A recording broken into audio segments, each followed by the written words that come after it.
The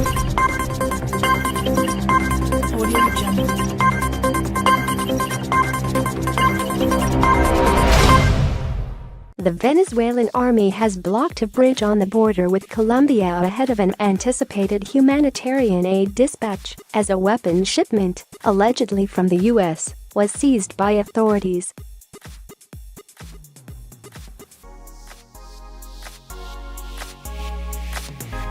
President Nicolas Maduro claims humanitarian aid is a forerunner of a U.S.-led invasion and defended his decision to order a barricade of the bridge by saying that no one will enter, not one invading soldier.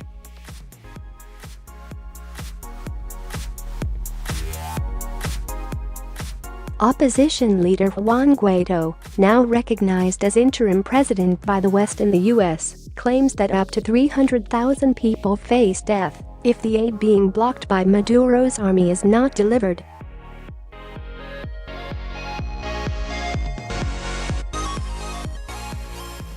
Maduro's blockage of food, medicine and necessities to hundreds of thousands of starving Venezuelans came as weapons were discovered in cargo which the government claims was sent from Florida.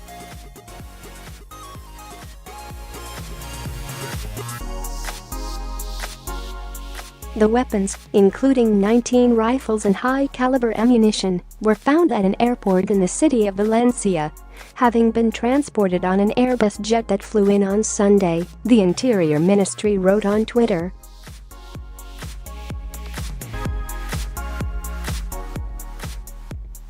It is not known who the intended recipient of the weapons was. Meanwhile, the opposition-dominated National Assembly, led by presidential challenger Guaido, had warned the armed forces that blocking aid would mean crossing a red line.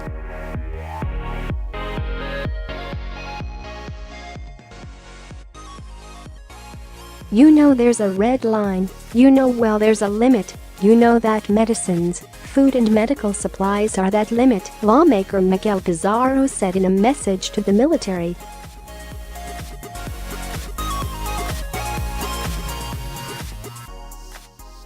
Venezuelan military officers used a tanker truck and huge shipping container to block access to the Tienditas Bridge, which links Cúcuta, Colombia to Urena, Venezuela.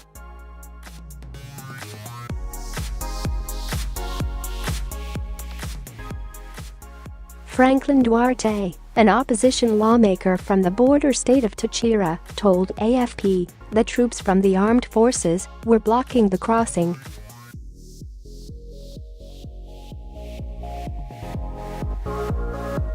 The aid delivery was being coordinated by Guaido, who has declared himself interim president of the oil-rich country and now enjoys the backing of some 40 countries as Venezuela's legitimate leader.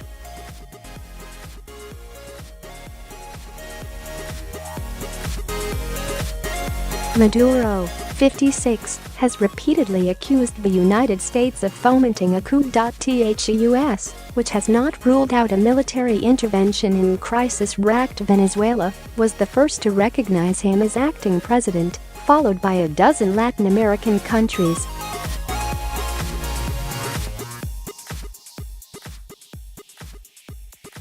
In his State of the Union address Tuesday night, President Donald Trump reaffirmed U.S. support for Guaido, saying we stand with the Venezuelan people in their noble quest for freedom.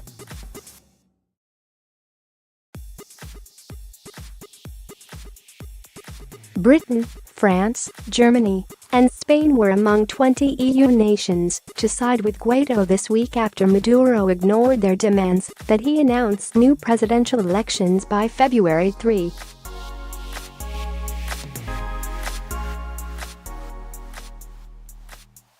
Guaido is trying to force Maduro from power, set up a transitional government and hold a new presidential poll. He thanked his EU supporters for supporting all Venezuelans in this struggle we undertake to rescue our nation's democracy, freedom and justice.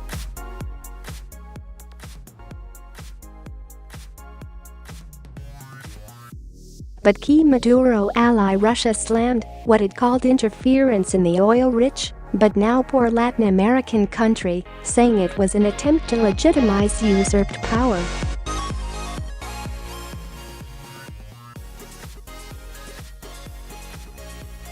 Turkey's President Recep Tayyip Erdogan accused the EU of trying to topple the government by violence and ruse, while berating the US for treating Venezuela like one of your states.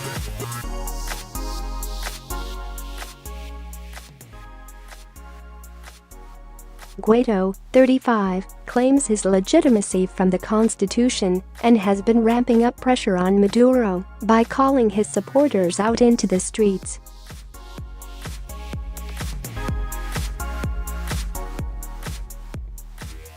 The next mass demonstration is due for February 12. Guaido must still find a way to bring in the humanitarian aid given the military's loyalty to Maduro.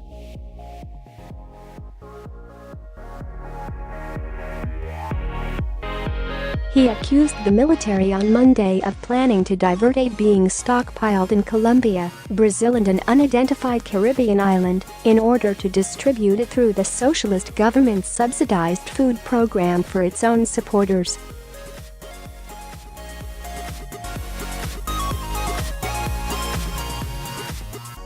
The National Assembly said the military must decide whether it is on the side of the people or the problem.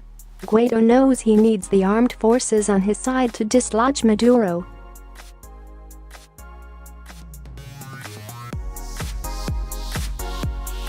He was boosted on Saturday by the defection of a top Air Force general. His fledgling alternative administration will hold talks in Washington February 14 on responding to the largest hemispheric humanitarian crisis in modern history.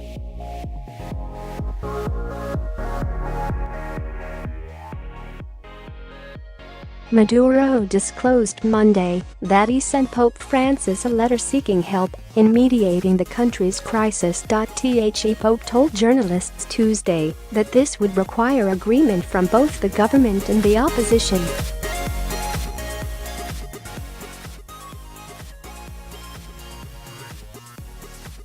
Getting close to both sides to enact the possibilities of dialogue. That's how diplomacy works, the Pope said on a plane bringing him back from the United Arab Emirates.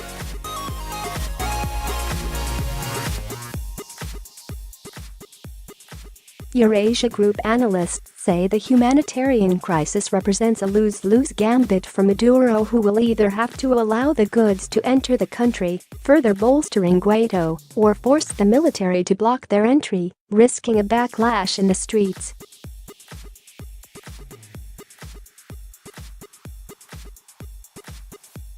Venezuela doesn't have to beg to anyone, he said. If they want to help, then end the blockade and the sanctions. Under Maduro's stewardship, oil-dependent Venezuela has plunged into an economic crisis, suffering from hyperinflation and shortages of food and medicine.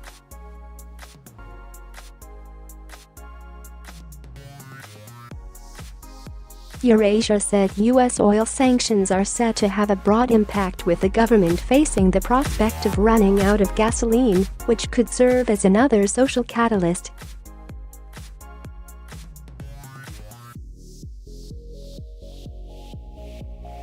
Guaido branded Maduro illegitimate over his re-election in May, which the opposition boycotted after several of its leaders were either jailed, barred or forced into exile.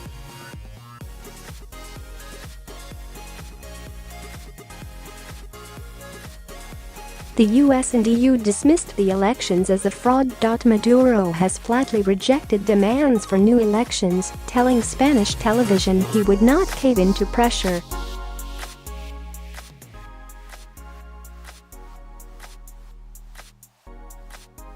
He has supported plans for a meeting of Latin American and EU states in a contact group in Montevideo on Thursday, though.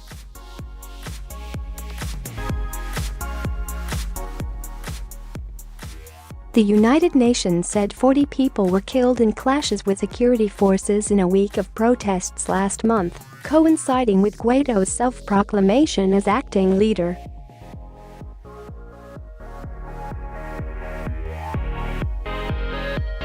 Local NGO Forerunner said almost 1,000 people were detained between January 21 and 31,